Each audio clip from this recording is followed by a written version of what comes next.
Hello friends, welcome to my channel move English. और एक नई स्टोरी के साथ फिर से हम इंग्लिश इम्प्रूव करने की कोशिश करेंगे। मैं अपनी करूँगी और आप मेरे साथ अपनी प्रैक्टिस जारी कीजिएगा। तो आज की स्टोरी है फ्रेंड्स फॉरएवर। ये यानी कि मेरा मतलब बस इतना होता है कि मैं किसी भी तरीके से अपनी और आपकी जो इंग्लिश है उसे थोड़ा सा आगे ले जा सकूं। इसीलिए मैं बहुत छोटी छोटी और बहुत इजी स्टोरीज़ आपके साथ शेयर करती हूँ। इसमें जो भी ग्रामर है और जो भी यानी कि ट्रांसलेशंस होते हैं उन्हें खुद समझती हूँ पहले, उसके बाद आपको समझाने की कोशिश करती हूँ। तो चलो स्टोरी शुरू करते हैं। Once upon a time. Once upon a time ये आप एक ट्रांसलेशन के जरिए याद कर सकते हैं। जैसे कि हम जब कोई बीती हुई बात को बताते हैं ना, तब हम इस चीज़ का यूज करते हैं। जैसे वंस अपॉन ए टाइम आप याद कर लीजिए कि एक बार की बात है या एक समय की बात है। बस यही मीनिंग होता है। रियल में आपको जो समझना है समझ लीजिए, आप अपने तरीके से इजी वे में समझ सकते हैं। बट ये इसी जो कोई बीती हुई बात को हम जब स्टोरी के जरिए बोलते हैं ना, तो एक समय पर ऐसा हुआ था, एक समय की बात है, बस उसके लिए यूज करते हैं। तो वंस अपॉन ए टाइम एक समय की बात है, ए pencil and A eraser were having a conversation about each others job. मतलब एक समय की बात है, एक पेंसिल यानी कि एक कलम एंड एन इरेजर। इरेजर मतलब जो रबड़ होती है ना, जो जैसे हम पेंसिल से लिखते हैं फिर उसे मिटाने की ज़रूरत पड़ती है, तो वो रबड़ होती है ना, उसे इरेजर बोलते हैं। तो एक पेंसिल और एक इरेजर यानी कि एक रबड़ वर हैविंग एक कन्वर्सेशन। कन्वर्सेशन मतलब बातचीत करना, कन्वर्सेशन को बातचीत बोलते हैं।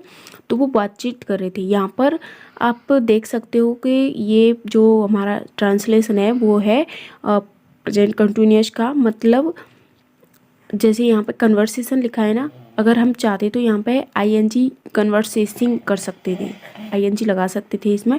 बट ये नहीं कर सकते क्योंकि कन्वर्सेशन में आईएनजी नहीं लगाया जाता। कुछ ऐसे वर्ड होते हैं जहाँ पर हम आईएनजी नहीं लगाते हैं, उसकी जगह हमें हैव में आईएनजी जोड़कर वहाँ पे कनेक्ट करना पड़ता है, जिससे कि वो जो ट्रांसलेशन है वो पूरा हो सके। तो यहाँ पर आप ये ट्रांसलेशन यानी कि जो सेंटेंस है उसकी पहचान कर सकते हैं आईएनजी के द्वारा।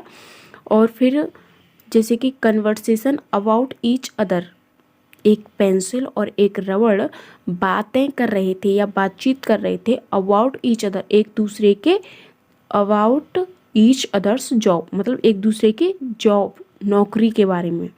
बोथ ऑफ देम वो दोनों, बोथ ऑफ देम वो दोनों were praising each other for their hard work. मतलब प्रेजिंग मतलब जैसे प्रशंसा करना, किसी की तारीफ करना।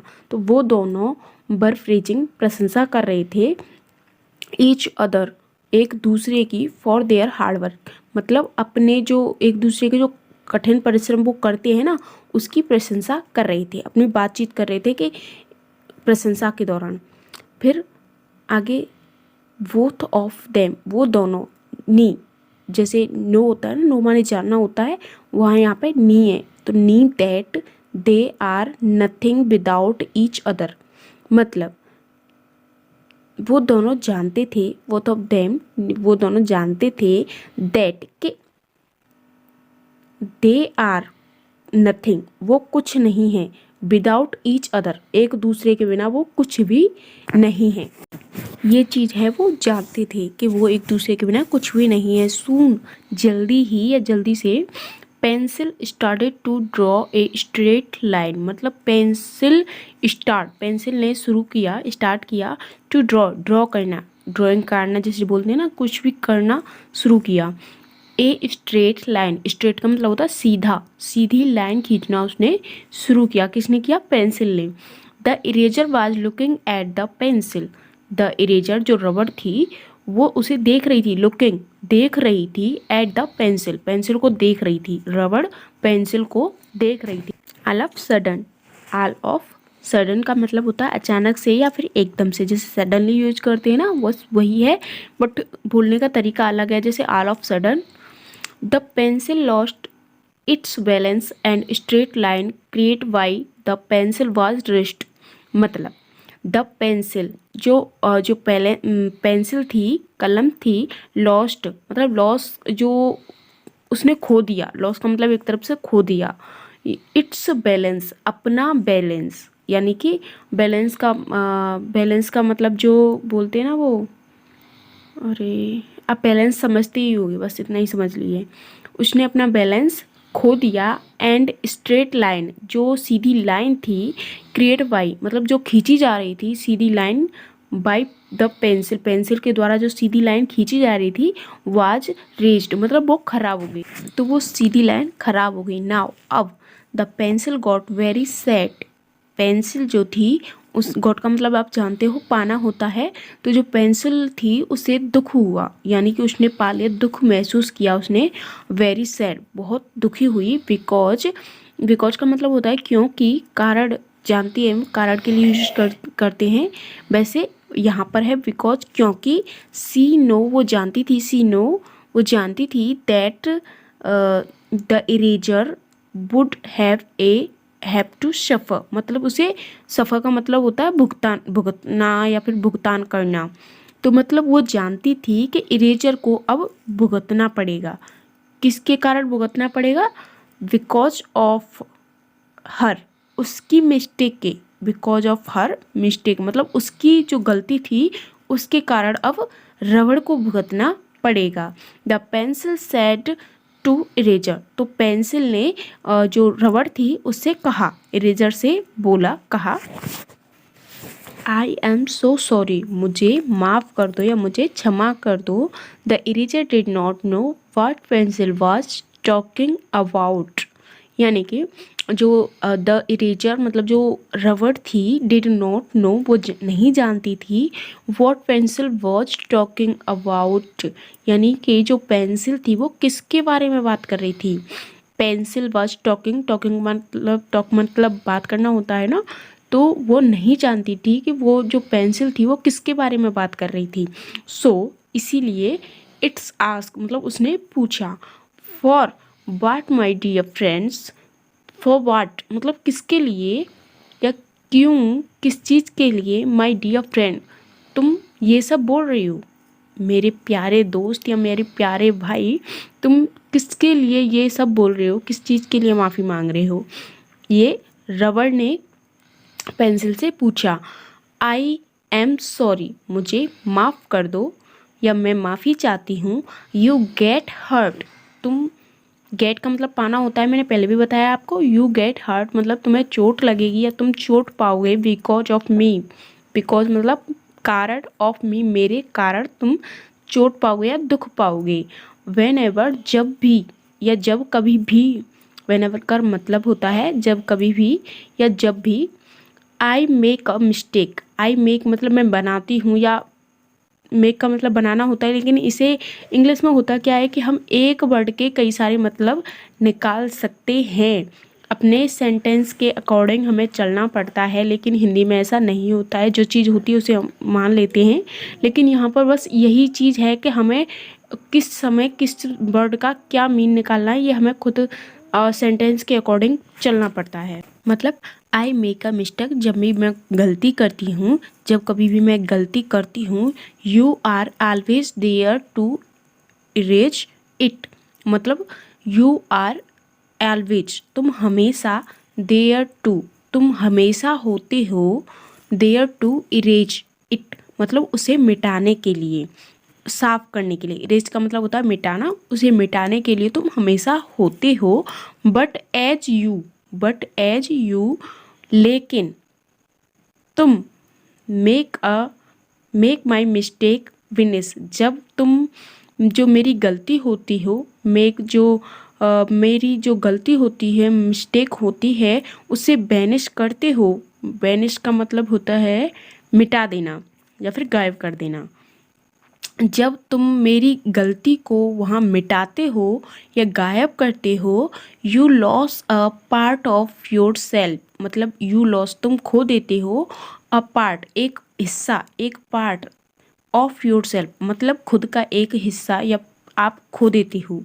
ये पेंसिल रबड़ से बोल रही है कि सॉरी, मेरे कारण जब भी मैं कोई मिस्टेक करती हूँ तुम उसे मिटाने के लिए वहाँ होते हो, लेकिन तुम मेरी मिस्टेक को मिटाते ही अपने आप का एक हिस्सा हट खो देते हो। And get smaller each, small का मतलब होता है छोटा, स्मॉलर का मतलब होता है और भी छोटा, यानी कि यू गेट स्मॉलर, तुम और भी छोटे हो जाते हो। ईच टाइम मतलब हर एक बार या फिर हर एक बार। Cry the pencil, cry the pencil मतलब जो पेंसिल थी वो रोने लगी। क्राई का मतलब रोना होता है। क्राइड द पेंसिल, पेंसिल रोने लगी ऑन हियरिंग दिस, और इसे सुनकर, यानी कि जो रो रही थी उसे सुनकर। द इरेजर रिप्लाई, इरेजर जो रबड़ थी उसने रिप्लाई दिया, उत्तर दिया। रिप्लाई का मतलब उत्तर होता है। उसने उत्तर दिया दैट इज़ ट्रू, यह सही है, यह सत्य है। बट, लेकिन, बट का मतलब होता है लेकिन। आई डोंट रियली माइंड, मतलब जो रबड़ थी वो कह रही थी ये सही है कि मुझे हर बार छोटा होना पड़ता है, बट ये सही है लेकिन फिर भी मुझे इससे कोई फ़र्क नहीं पड़ता। यू सी, तुम देखो, I was made to do this, मुझे इसके लिए बनाया गया है या गया था। I was made to help you, मुझे तुम्हारी हेल्प के लिए। I was made to help you, मुझे तुम्हारी मदद के लिए। एवरी टाइम, हर समय तुम्हारी मदद के लिए बनाया गया था। यू डिड समथिंग रॉन्ग, जब भी तुम कुछ गलत करती हो, यू डिड या गलत करती थी, समथिंग रॉन्ग कुछ गलत करती थी। इवन दो एंड, यानी कि one day, I know I will gone. Even का मतलब होता है भी, दो का मतलब होता है हालांकि। हालांकि वन डे एक दिन, आई नो मैं जानती हूँ कि मुझे एक दिन, आई विल बी गॉन मुझे एक दिन जाना है या गायब होना है। मुझे पता है, हालांकि मैं जानती हूँ कि मुझे एक दिन गायब होना है, मिटना है। I am actually happy, actually मतलब वास्तव में या सच में। आई एम मैं खुश हूँ, मैं वास्तव में खुश हूँ। आई एम एक्चुअली हैप्पी, मैं खुश हूँ। विद माई जॉब, मेरी नौकरी के साथ, जो वो काम करती है ना मिटाने वाला, उसके साथ वो खुश है। सो प्लीज स्टॉप, तो प्लीज़ तुम, यानी प्लीज़ का मतलब होता है कृपया, सो का मतलब इसीलिए कृपया, स्टॉप तुम रोक दो या फिर रुक जाओ। स्टॉप वरिंग, स्टॉप वरिंग मतलब होता है चिंता करना, तो स्टॉप वरिंग तुम चिंता करना बंद कर दो या छोड़ दो। I will not be happy, मैं खुश नहीं होऊंगा। If I see you sad, तुम्हें दुखी देखकर मैं खुश नहीं होऊंगा। ये रबड़ है पेंसिल से बोल रही है, कन्वर्सेशन कर रही है। तो आप, आई होप आपको ये वीडियो पसंद आई होगी। स्टोरी बहुत ही इंटरेस्टिंग थी, इसीलिए मैंने आपके साथ शेयर किया है। आपस में जिस तरीके से हम कन्वर्सेशन करते हैं, बातचीत करते हैं, उसी तरीके से पेंसिल और रबड़ की ये छोटी सी स्टोरी थी जो सुनने में काफ़ी इंटरेस्टिंग लग रही थी। मुझे भी उम्मीद है कि आपको ये बहुत पसंद आई होगी। लेकिन इसमें से सबसे जो इम्पोर्टेंट पार्ट था, जो इंटरेस्टिंग पार्ट था, वो आपको कौन सा लगा आप कमेंट में बता सकते हैं। यार दोस्तों, आप लाइक सब्सक्राइब शेयर पता नहीं करते क्यों नहीं है, मैं कम समझाने की अच्छे से कोशिश करती हूँ, बट आप कमेंट तो कर ही सकते हैं ना। लाइक सब्सक्राइब कुछ भी नहीं करना है तो मत कीजिए, बट मैं सिर्फ आपसे दो रिक्वेस्ट करूँगी। एक, आप लाइक से मेरा मोटिवेशन बढ़ाते हो, अगर आपकी लाइक आती हैं तो मुझे लगता है कि सब्सक्राइब नहीं कर रहे हैं मत कीजिए, मुझे इसकी चाह नहीं है, बट आप लाइक करेंगे तो मुझे अच्छा लगेगा, क्योंकि मुझे इससे पता चलता है कि आप लोग मेरी वीडियो को देख रहे हो और आपको कुछ पसंद आ रहा है वीडियो में, इसीलिए आप उस वीडियो को देख रहे हो। तो मैं आपसे कुछ छीन तो नहीं रही हूँ, आपको कुछ यानी कि जो मैं सीख रही हूँ उसे सिखाने की कोशिश कर रही हूँ। तो आप मुझे लाइक कर सकते हैं, और एक कमेंट में अगर मैं कोई गलती करती हूँ और आपको कुछ अच्छा लगता है तो वो चीज़ें आप इसमें कमेंट कर सकते हो। तो मिलते हैं नेक्स्ट वीडियो में। अगर आपको अच्छी लगे तो लाइक सब्सक्राइब कर देना, वरना कोई ज़बरदस्ती नहीं है मेरी आपके ऊपर। तो चलो मिलते हैं नेक्स्ट वीडियो में, तब तक के लिए बाय बाय।